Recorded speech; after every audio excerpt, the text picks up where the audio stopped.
Kaibigan, mahilig ba kayo kumain ng tsokolate? 'Di ba? Halos lahat naman tayo mahilig sa chocolate, comfort food.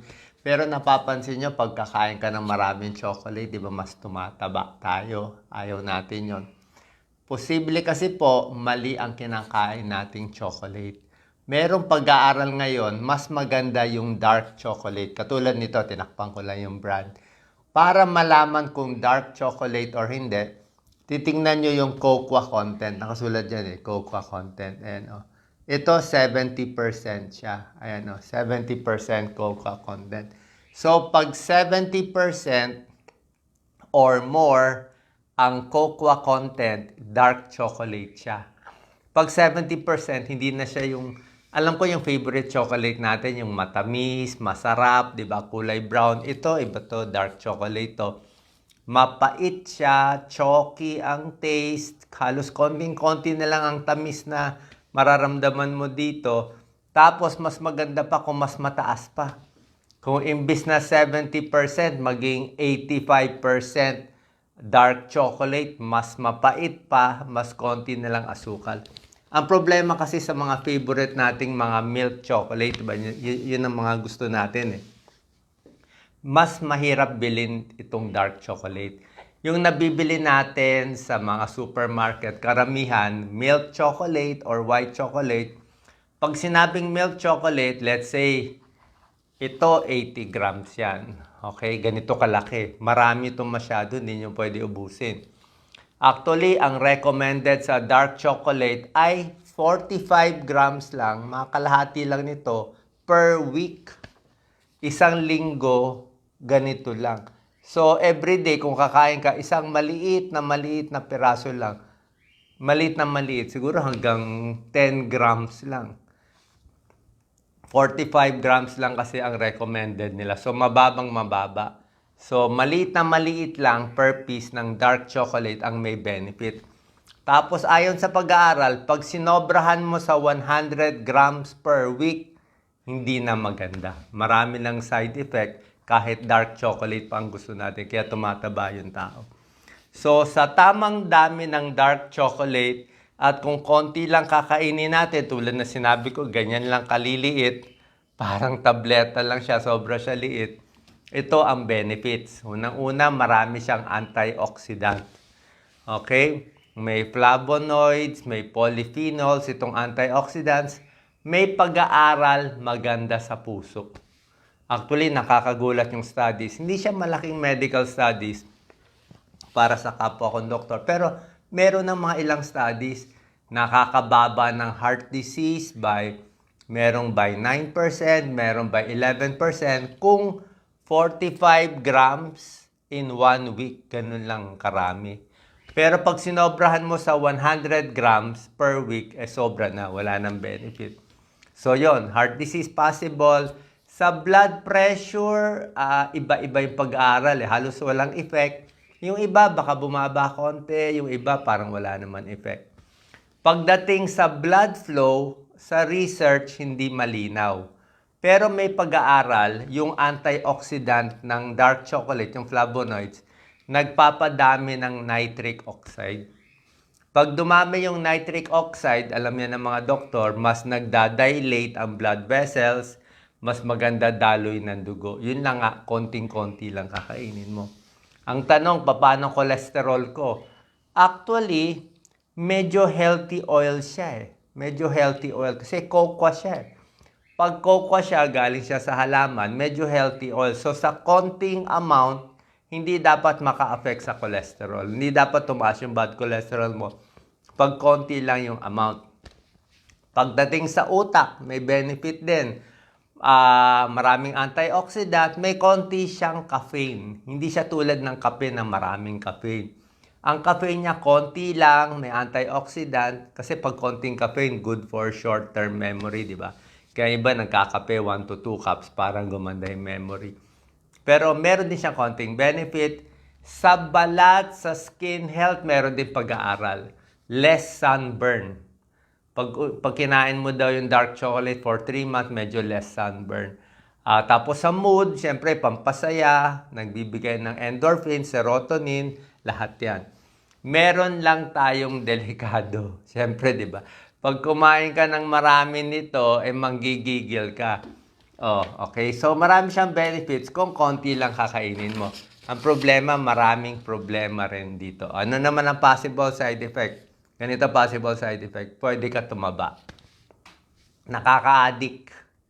Okay, addicting, craving. Pag kumain ka ng konti, hindi ka makakatiis, dadami na ng dadami. Isang problema, may nag-comment, yan nga ang problema, yung sugar. Yan nga sinasabi ko sa inyo. Kaya titignan nyo nga kung ilang percent siya. Pag sinabi, yung regular chocolate na nabibili natin, halos 90% ng regular chocolate, yun, 50% sugar yon. Grabe, or more. Ibig sabihin, pag bumili kayo maliit ng bar, kaya rin bumili kayo ng maliit na bar, di ba? Meron mga mini bar. 30 grams yun. Pag 30 grams yung maliit, ganito kalaki, kalahati nun sugar. 15 grams at least sugar. So, pag 30 grams, 15 grams sugar, sobra taas. Okay? Pag itong 70% dark chocolate, pag 30 grams kinain mo, actually marami ang 30 grams. Sabi ko sa inyo, 45 lang per week. Pero pag 30 grams, ang sugar ng 30 grams, estimate mula dito mga 10 grams. 1/3. So, mas mababa siya konti. Pero meron pa rin. Pag pinili nyo yung 85% dark chocolate, like I think sa Davao, maraming mga, I think Davao to Davao chocolate. Yung 85%, ang 30 grams ang sugar nun, baka mga 7 na lang. 7 grams or 5 grams of sugar. So, mas dark ang chocolate, mas mababa sugar, mas pwede sa diabetes, mas hindi nakakataba. Ang problema lang doon sa 85% dark chocolate, hindi nyo na makakain. Baka hindi nyo makain, hindi nyo magugustuhan ng lasa. Parang kumain ka ng mapait na mapait siya talagang yung sarap wala na, 'di ba? Pero sanayan. Yan nga ang point eh. Pag healthy, hindi talaga masarap. So, pwede ka mag-umpisa sa 70%, dami-damihan mo na lang unti-unti. Pataasin mo na lang ng 80%, 85% dark chocolate. Isa pang maingat kayo, marami ako nakikita sa supermarket, sa 7-Eleven, ibang tindahan. Nakasulat, dark chocolate, di ba? Pero mukhang hindi tunay na dark chocolate. I-check mo ilang percent. Usually 60% lang. Pag 60% cocoa lang siya, ibig sabihin 40% sugar. Talo pa rin tayo. So ito yung side effect ng dark chocolate. Number 1, pwede ka tumaba. Kasi nga, baka mamaya kulang yung percent. Number 2, ito problema ko. Kung meron kang heartburn, hyperacidity, may GERD, medyo medyo acidic eh. Pag kumain ako nito sa gabi, medyo, kayo itry nyo. So, medyo mahapdisat yan sa ibang tao. Yung iba nakakatigas ng dumi din, depende, di ba? Chocolate eh. Number 3, possible side effect, merong nagma-migraine. Okay, may mga tao, hindi naman lahat ng tao, yung may migraine, pag kumain siya ng dark chocolate, may tyramine to eh. May tyramine, nagkakos ng headache. Pwede rin.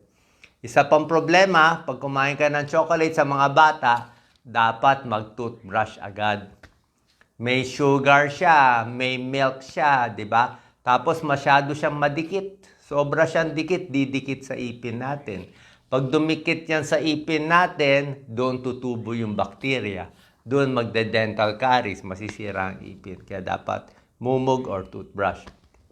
Another side effect, number 6 na to, pwedeng tumaas yung blood sugar. Tulad nga ng sinabi ko, pag marami kang kinain, tsaka pag hindi very dark chocolate, yun din ang problema. Tsaka nakaka-addict. Yun lang ang problema. So, uulitin ko in summary, ito 80 grams. Ang recommended lang sa pag-aaral, 45 grams per week. So, kung hatiin natin, ganito lang yan. Ganito, isang linggo. So, kung hatiin mo 7 days, konting siguro 3 times a week ng mga 15 grams ka lang.